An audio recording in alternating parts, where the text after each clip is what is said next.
हमारे YouTube channel Shivam NCERT solution में आपका स्वागत है।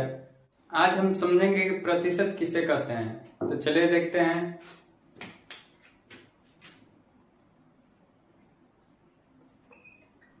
प्रतिशत, देखिए प्रतिशत जो शब्द है किन शब्दों से मिलकर बना है? प्रति प्लस शत, यानी कि प्रति प्लस शत शब्दों से मिलकर क्या बना है? प्रतिशत। और प्रति का अर्थ क्या होता है? प्रत्येक और शत का अर्थ होता है 100। अब देखिए प्रतिशत को किससे व्यक्त करते हैं, कौन से चिन्ह द्वारा व्यक्त करते हैं? तो प्रतिशत का जो चिन्ह है वो क्या है?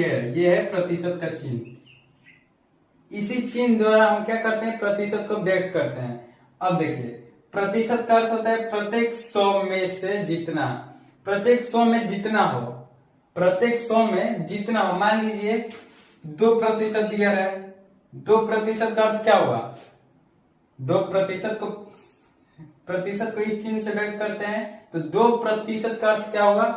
देखिए प्रत्येक 100 में जितना हो, मतलब कितना दिया है? 2, यानी कि प्रत्येक 100 में 2।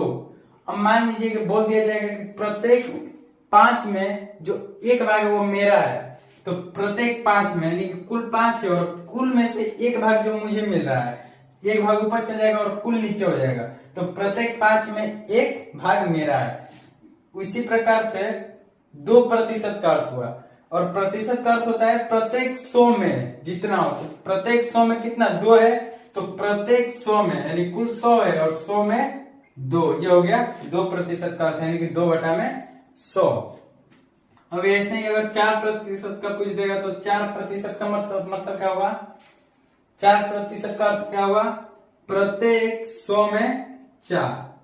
अब देखिए यहाँ पर एक और चीज पता चल गया। देखिए किसी भी प्रतिशत को मान लीजिए 25% दिया है, 25% को भिन्न में चेंज करना होगा, तो क्या करते हैं? 25/100। और 100 क्यों करते हैं वो पता चल गया, क्योंकि प्रतिशत का अर्थ होता है प्रत्येक 100 में जितना हो। तो प्रत्येक 100 में 25 है, तो 25 प्रत्येक 100 में है, यानी कि 100 नीचे 25 ऊपर। अब देखिए आगे, मान लीजिए कि बोल दिया जाए कि 500 का 5%। अब देखिए 2% का अर्थ क्या हुआ? 2/100। बटा में 100 क्यों आ रहा है? क्योंकि प्रत्येक 100 में, प्रतिशत का अर्थ हुआ प्रत्येक 100 में जितना हो। ठीक, 3% का अर्थ कितना हुआ? 3/100। 4% का अर्थ कितना हुआ? 4/100। अब देखिए, और 5% का अर्थ हुआ 5/100, यानी कि प्रत्येक 100 में 5, और 500 में 100 कितने बार है?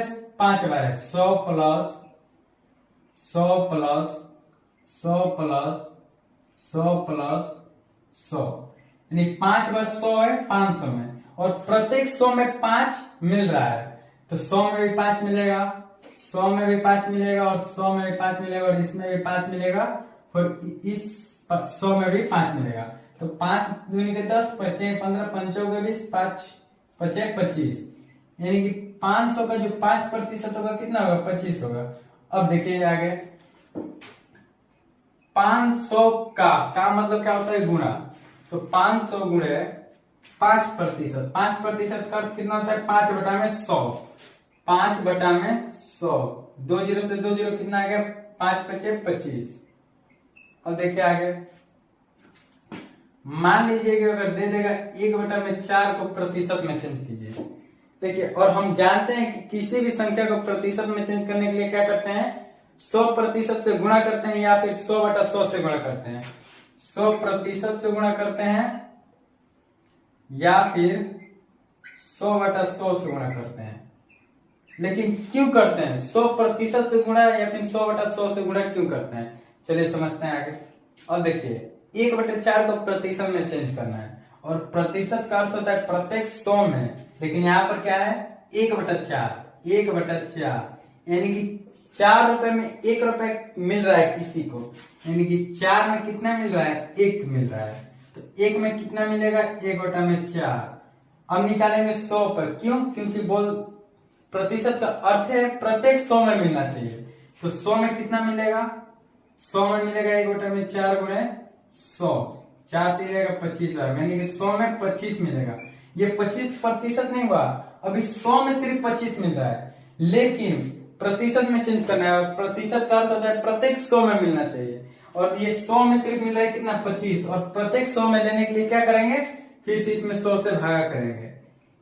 ठीक, तो ये हो गया क्या, 100 को न घटाकर प्रतिशत लिख देते हैं, प्रतिशत लिख देते हैं, क्योंकि 25% का भी अर्थ कितना होता है 25/100।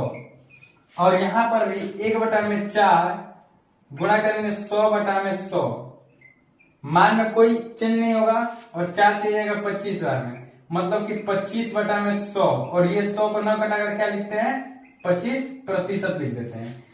तो पता चल गया कि क्यों 100/100 से गुणा करते हैं और 100% से क्यों गुणा करते हैं। इसी 100 को न लिख करके लिखते हैं 100%, और प्रतिशत हटा यानी कि 100/100, बात वही है। अब देखिए आगे, पता चल गया कि 1/4 यानी कि किसी भी संख्या को प्रतिशत में चेंज करने के लिए 100/100 से गुणा क्यों करते हैं, या फिर 100% से गुणा क्यों करते हैं। पता चल गया यहाँ पर 100/100 से क्यों गुणा करते हैं प्रतिशत में चेंज करने के लिए। अब देखिए आगे, देखिए प्रश्न है 1/5 को प्रतिशत में चेंज कीजिए। 1/5 को प्रतिशत में चेंज करना होगा तो क्या करेंगे, 1/5 गुणे 100/100, 100/100 या 1/5 गुणे ये 100 यहां से हटाकर क्या लिख देते हैं प्रतिशत, प्रतिशत हटेगा तो बटा में 100 आ जाएगा, क्योंकि प्रत्येक 100 में न 100 हो रहा है, प्रत्येक 100 में 100% का अर्थ क्या हुआ, प्रत्येक 100 में 100, प्रत्येक 100 में 100 मतलब क्या एक, इसका अर्थ है क्या नहीं हुआ, मतलब कि प्रत्येक 100 में 100, तो एक, तो अगर 1/5 में 1 से गुणा करेंगे तो मान में कोई अंतर नहीं होगा। इसी प्रकार से 1/5 गुणे 100% करते हैं प्रतिशत में चेंज करने के लिए, तो 5 से जाएगा 20 बार में, तो कितना हो जाएगा 20%। 20% को अगर भिन्न में लिखेंगे तो 20% का अर्थ कितना होता है, प्रत्येक 100 में 20, मतलब कि प्रत्येक 100 में 20, 20 से जाएगा 5 में, कितना आ गया 1/5, 1/5 को प्रतिशत में चेंज किए तो 20% आ गया, और 20% को अगर भिन्न में चेंज किए तो कितना आ गया 1/5, मान में कोई अंतर नहीं पड़ा, लेकिन 20% हो गया और भिन्न में 1/5 हो गया। अब देखिए आगे, देखिए पहला प्रश्न है 1/3 को प्रतिशत में चेंज कीजिए, दूसरा प्रश्न है 2% बराबर क्या होगा, तीसरा प्रश्न है 400 का 3% बराबर क्या होगा। तो इसका आंसर आप लोग कमेंट में जरूर बताइएगा। चलिए तो आज के लिए इतना ही, हम मिलते हैं अगले वीडियो में।